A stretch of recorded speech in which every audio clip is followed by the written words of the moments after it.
بسم الله الرحمن الرحيم.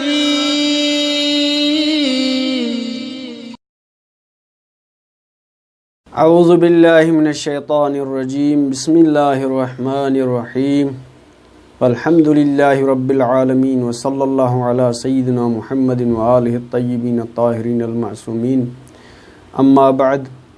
بسم الله الرحمن الرحيم. وعد الله الذين آمنوا وعملوا الصالحات لا يستخلفنهم كما استخلف الذين من قبل. अज़ीज़ान मुहतरम, असांजी गुफ्तगू इमाम ज़माना अलैहिस्सलातु वस्सलाम जे बारे में हुई। अहल बैत अलैहिस्सलातु वस्सलाम इमाम अलैहिस्सलाम जे बारे में मुतवातिर अहादीस बयान कयूं आहिनि ऐं फ़रामीन बयान कया आहिनि। उन्हनि में जा फ़रमान काफ़ी मिलनि था, जिन में जा अल्लामा मजलिसी अलैहिर्रहमा पंहिंजे किताब बिहारुल अनवार में लिखे थो त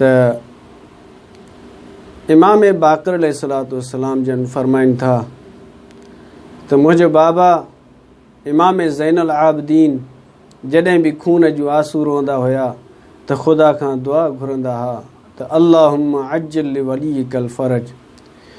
कसरत सां इमाम अलैहिस्सलाम फ़रमाईंदा हुआ, ख़ुदावंद करीम जी बारगाह में हथ खणी अल्लाहुम्मा अज्जिल लिवलियकल फ़रज।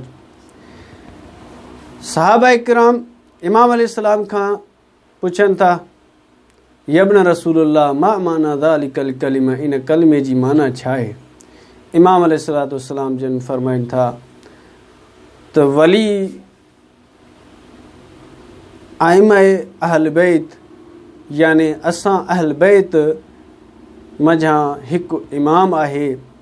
असांजे नाना मुहम्मद मुस्तफ़ा सल्लल्लाहु अलैहि वसल्लम खां बाद 12 इमाम आहिनि, जिन मंझां सभ खां पहिरियों असांजो ॾाॾो अली ऐं चोथों मां आहियां ऐं आख़िरी इमाम मुहम्मद बिन हसन अल महदी हूंदो। अलक़ाब अस्मा ऐं कुनियात मुशाबिह आहिनि असांजे नाना रसूल सां, ऐं ख़ुदावंद करीम कुझु तवील अरसे ताणी पंहिंजी मर्ज़ी सां उनखे ग़ैब में रखंदो ऐं उनखे पंहिंजी मर्ज़ी सां हिन ज़मीन ते ज़ाहिर फ़रमाईंदो ऐं ख़ुदावंद करीम हिन पूरी सरज़मीन उन जे हवाले कंदो ऐं उनखे पूरी सरज़मीन ते फ़तह ऐं कामयाबी अता कंदो। ऐं ख़ुदावंद करीम जे हुक्म सां असांजे बाबे इमाम हुसैन अलैहिस्सलातु वस्सलाम जे क़त्ल जो मुंतक़िम क़रार हूंदो। इहा ई वजह आहे त अहल बैत अलैहिस्सलातु वस्सलाम जे कसीर अहादीस में इमाम अलैहिस्सलातु वस्सलाम जो लक़ब मुंतक़िम क़रार मिले थो ऐं क़ाइमुल मुंतज़िर बि आहे। अज़ीज़ान मोहतरम, अहिड़े ई तरीक़े सां इमाम मूसा काज़िम अलैहिस्सलातु वस्सलाम भी हारून रशीद जे जेल में रहण जे ज़माने में भी कसरत सां इमाम ज़माना जे ताजील जी दुआ घुरंदा हुआ ऐं इमाम ज़माना खे पंहिंजी नुसरत ऐं मदद लाइ पुकारींदा हुआ।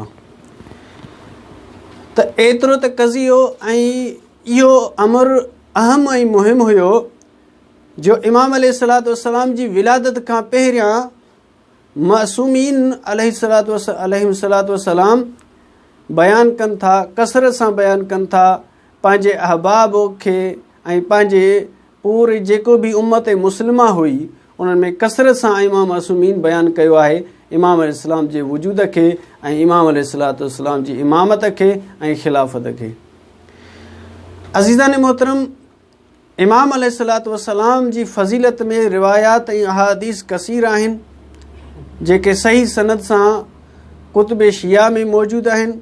इंशाअल्लाह आइंदा निशस्त में असां बिरादरान अहल सुन्नत जे किताबनि में जा इमाम अलैहिस्सलातु वस्सलाम जे बारे में गुफ़्तगू कंदासीं। त इमाम अलैहिस्सलातु वस्सलाम जे वजूद ते तमामु मज़ाहिब मुतफ़िक़ आहिनि।